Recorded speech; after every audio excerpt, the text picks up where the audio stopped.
and welcome back to another episode of Blender Explained series. We will continue our modeling that we started in our previous episode. Okay, this plate is very good just like the other stuff here, but the problem is they are floating, and since we don't want to create a space scene where random things can float around, we will have to add a table, unless you want to create a space scene, which is actually a very good idea, except you might not know other essential modeling tools and techniques, so at the end, it will be me who wins with my traditional dinner scene. So anyway, let's add the cube. We can stretch it around with S and move it with G under our stuff. Don't forget, I'm holding the middle mouse button and that's how I can snap the cube to move only in straight lines. The little gizmo on the top right corner also helps you to remember what color is what axis, so you can use your keyboard shortcuts too.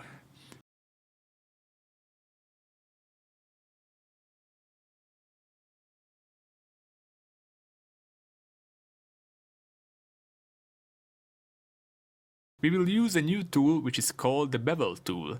I'm in edit mode by the way. Select one or two faces of the object with the face selection mode and use B to add the bevel. Scrolling the middle mouse button will subdivide the bevel and make it more detailed. We can always set these things down here in our pop-up menu.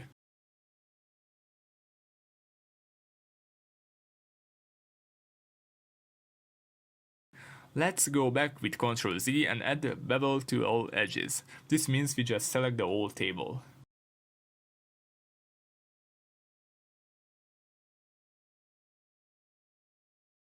We are done, because we added more edges, it means we straighten the edges and they will be sharp with subdivision modifier like the slope part of the fork when we add the two loop cuts close to each other. This can be a good or bad thing depending on what you aim for when modeling, so bevels don't always work.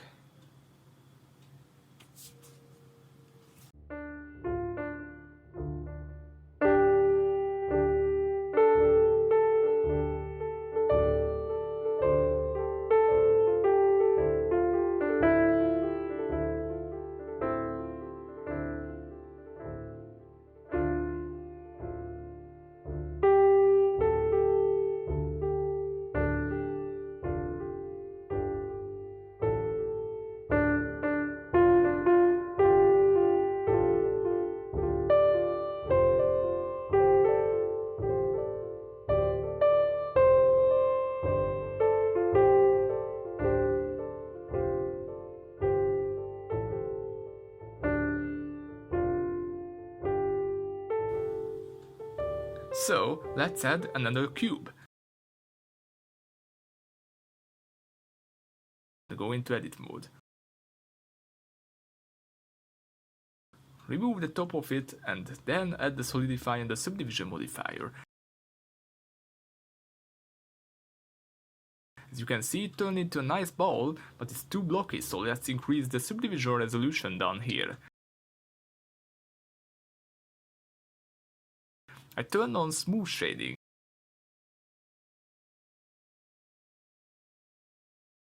Now back into edit mode. We should add a loop cut just here, then another one a bit lower. Nice. Hopefully, you can see that the ball isn't a perfect circle, it's because we used a cube as the base mesh. This is why we use the circle for the plate. If you use cubes with subdivision surface, you won't be able to create a perfect sphere or a circular object. It's okay though, as I wanted to create a ball that's a little bit different to reference the scene. Now we will add a cylinder here. Before we continue, I can show you why we had to join the edges in the center of our plane in the previous episode. With subdivision, it isn't working nicely and we have shading problems. Although this could pass as a table decoration, but I'm trying to create a glass, so it won't pass. With I, we can insert the faces.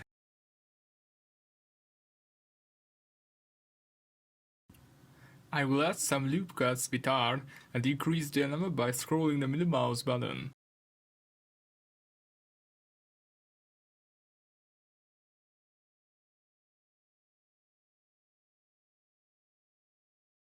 I will use Alt to select these face loops, also I'm in face select mode with the 3 shortcut. I will use S to reduce the size, then Z to stretch it vertically. I will add another loop cut down here to make it a bit thinner. I'm not finished yet, but this will be enough for a basic glass.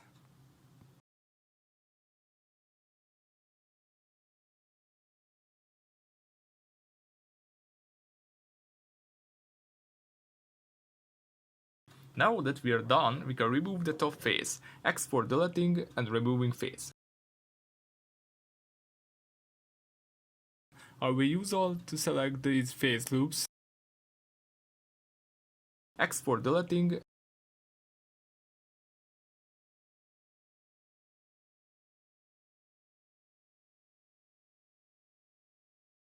we can turn on solidify and subdivision now.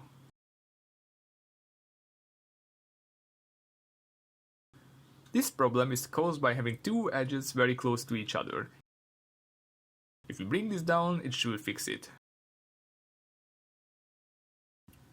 I will add some loop cuts with R. I will look at the reference picture to further adjust the glass. The top part should be taller, so I'm using Alt-click to select the face loops and S and Z to make it taller.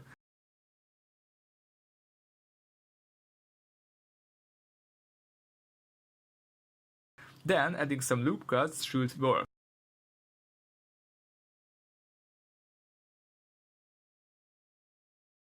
We will reduce the size and this is it. We have our glass super fast. Now here comes my favorite part, the candle. This is what I've been waiting for. My big test. The thing I've never made before. Will I succeed? Well, I showed you the spoiler finally, so I guess I can create the hype I wanted to, because I succeeded.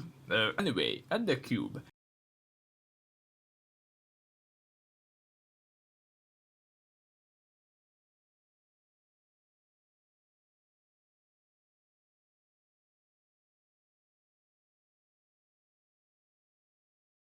Add the subdivision modifier.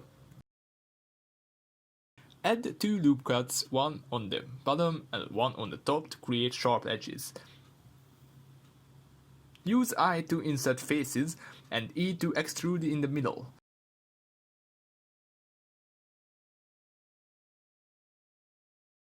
This seems okay. Let's select one side of the candle in Edge Select mode and push it down. Now we will apply the subdivision modifier. This will leave us with the higher resolution mesh. I'm holding Ctrl to select the shortest path between my selection and the cursor. This will connect this path with selection, which is very handy to select things quickly. Turn on proportional editing and push it down.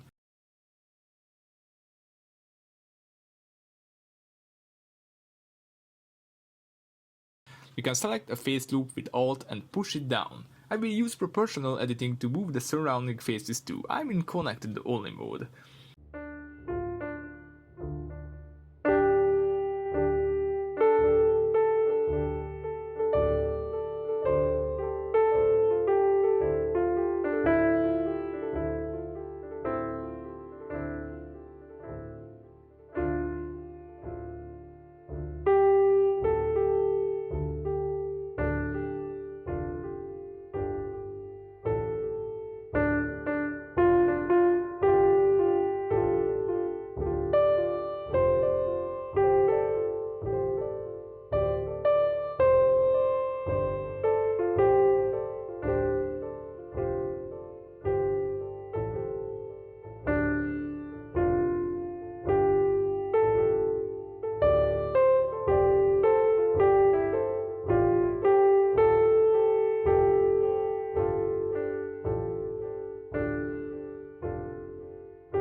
I will select the opposite size to make it more circular.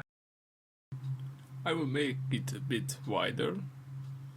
And here I'm alt clicking, making this a bit wider. So it looks like a circle. Nice, I will select these edges and make this a bit wider. Okay, seems pretty good.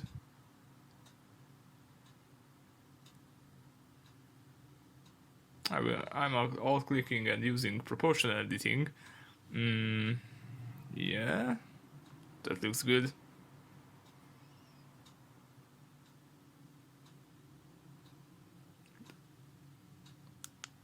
Here comes my smart workflow again.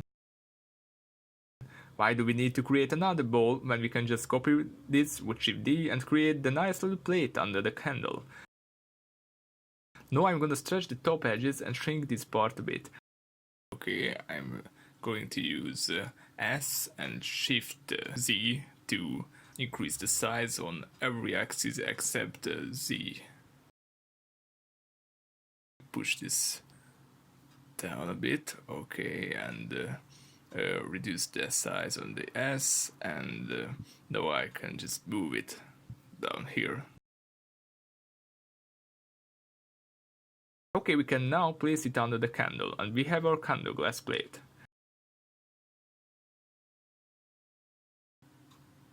Okay, I'm saving the file, and that's it.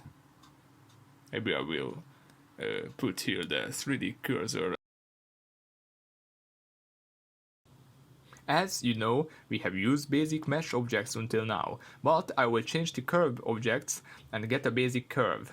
First, I'm gonna clean up my outliner by selecting all these while holding Shift and putting them in a collection.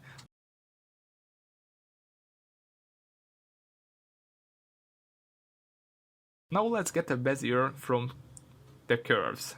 I'm still using Shift A to get this menu.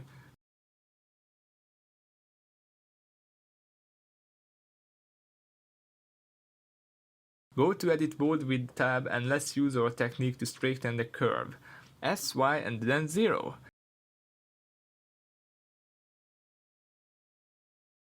Now I will rotate this like that, and that's it.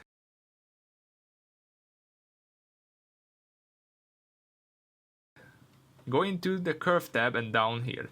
We can add the bevel around the curve.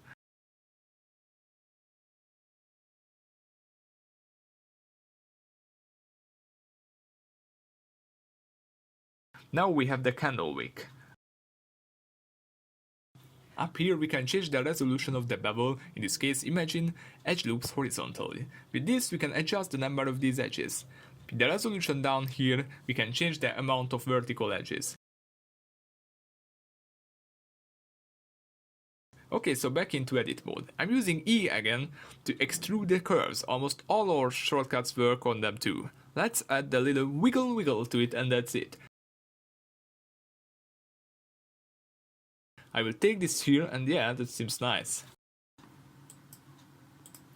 Okay, I'm gonna grab this and push it down and place these nicely so they will line up a bit. Right, this a bit down. I'm gonna set the size. I bumped it up a bit. And now I'm gonna resize it. You're probably thinking, what's up with the top of our object? Well, nothing, it just doesn't have a cap. But we can fix it. Sadly, with the curve settings, it will be very hard and take a long time to fix this, so we will convert this curve into a mesh object. Right click on it and come over here. Click this. When we go into edit mode, the curve controls disappear, as you can see, but we can quickly press F to fill this upper part, of course after selecting this edge. Let's add a little bevel and we are done. I'm gonna use my 3D cursor to span a new object right on top of the candle wick. To bring here our 3D cursor, press Shift and right click.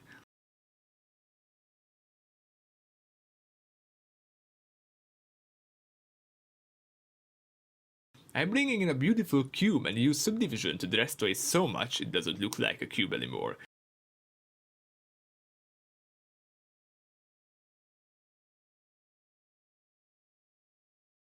Quickly apply the subdivision and go into edit mode.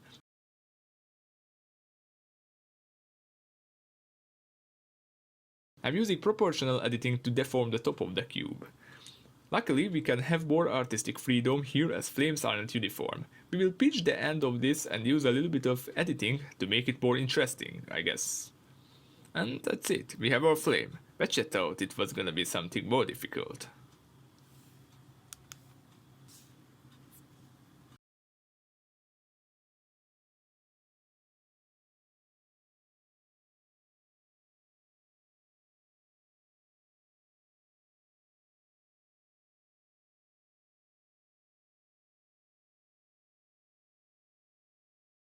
We had this problem before. This time we probably have two overlapping edges.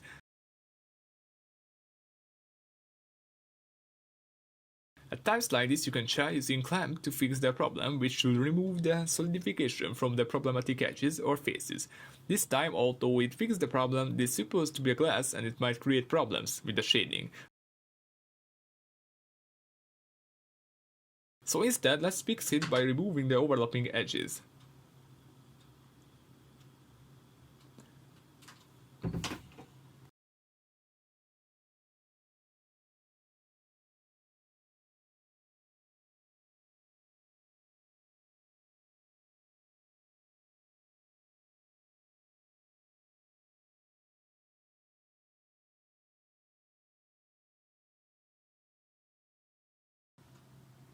Hope you like this video, make sure to turn on the notifications to see the newest tutorials.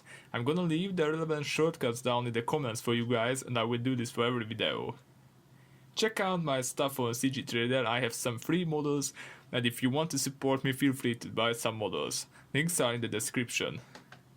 At the end of the series you can give suggestions about my tutorials, for example, if some parts of the beginner series weren't clear enough or you want to know about the Blender tool in more detail, I can do new tutorials on these topics.